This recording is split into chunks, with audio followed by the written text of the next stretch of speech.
வணக்கம். காலையில் அதிகாலையில் 4:30 மணிலேருந்து 6 மணிக்குள்ளாக அந்த பிரம்ம முகூர்த்தம் தான் அதை காலையினுடைய இது எந்திரிச்சதுக்கப்புறம் சற்று நேரம் தியானங்கள், மனதை ஒருநிலைப்படுத்தக்கூடிய தியானங்கள் இருக்கு. அந்த தியானங்கள்லாம் முடிச்சதுக்கப்புறம் இந்த அதிகாலை வேலைகளை பூர்த்தி செய்து நடைபயிற்சி, அதற்கப்புறம் தன்னுடைய வேலைகளை பூர்த்தி பண்ணக்கூடிய ஜோதிட கலையினுடைய வேலைகளை பார்க்கக்கூடியதாக இருக்கும் காலையில். இந்த ஓலைச்சுவடி என்பது இந்த மக்களுக்கு கிடைத்த ஒரு அரிய பொக்கிஷம். அந்த பொக்கிஷத்தினுடைய பலன்களை முழுமையாக தெரிந்து உணர்ந்து அதை பயன்படுத்தி வந்தாங்கன்னா வாழ்க்கையில் பலவிதமான அதிர்ஷ்டங்களை அடையக்கூடியதாக இருக்கும். பஞ்சபூத தலங்கள் நீர், நெருப்பு, காற்று, மண், ஆகாயம், இந்த சக்திகள் அடங்கியது தான் இந்த பூமி.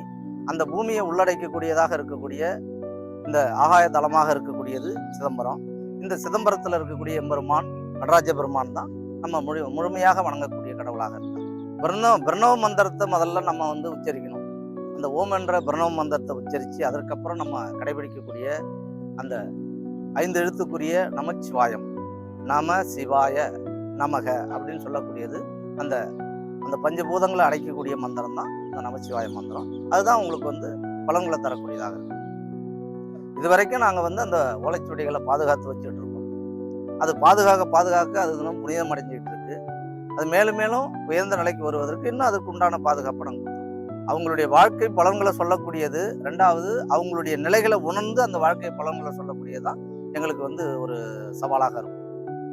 அதிகாலையில இருந்ததும் அவங்க குளிர்ந்த நீர் குடிச்சதுக்கு அப்புறம் டீ. தமிழ் மொழி என்பது நமக்கு குடும்பத்தோடு பார்க்கக்கூடிய படங்கள் அனைத்துமே நமக்கு பிடித்த படம் தான். உழைப்பு, அதான் கடமை, கண்ணியம், கட்டுப்பாடு, தன்னுடைய முயற்சி திருவினையாக்கும், அவன் அருளாலே அவன்தாள் வாங்கி நம்ம எல்லாமே நம்ம சொல்றோம். என் கடன் பணி செய்து கிடப்பது.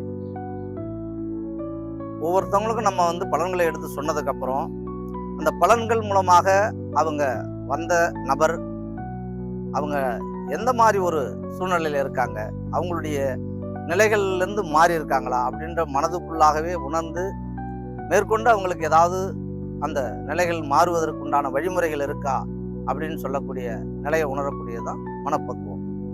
அந்த பக்குவத்தின் மூலமாக மற்றவங்களுடைய அந்த தடைகளை நிவர்த்தி பண்ணக்கூடிய ஆற்றல் எங்களுக்கு கிடைக்குது அந்த பலன்கள் சொன்னதுக்கு அப்புறம். இது நம்ம தமிழ் மொழி தெரிந்தவங்க மட்டுமல்லாமல் உலகத்துல எந்த திசையில இருந்தாலும் அவங்களுக்கெல்லாம் அந்த ஓலைச்சுவடியில பலன்கள் இருக்கு. அவங்க அந்த பலன்களை பார்க்க தான் அதுல அவங்களுக்கு இருக்கா அப்படின்ற ஒரு ஆச்சரியமான ஒரு நிலைகள் இருக்கும். அதே நேரத்துல ஒரு பண்டல், அந்த பண்டலை நம்ம எடுத்து ஒரு சுவடி, அந்த சுவடியில பார்த்தீங்கன்னா ஒருத்தருடைய பலன்கள் மட்டும் இருக்காது.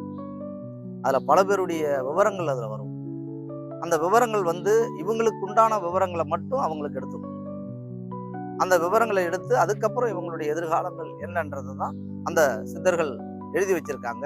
அந்த சித்தர்கள் எழுதி வச்சதை அதை நம்ம விளக்கமா நம்ம சொல்லிட்டு இருக்கோம். ஒவ்வொருத்தருடைய வயசு வாரியாக அந்த சித்தர்கள் சொல்லக்கூடியதை அவங்களுக்கு சொல்லி அவங்கள வழிநடத்தக்கூடியதாக இருக்குது இந்த ஓலைச்சுவடி. நன்றி, வணக்கம்.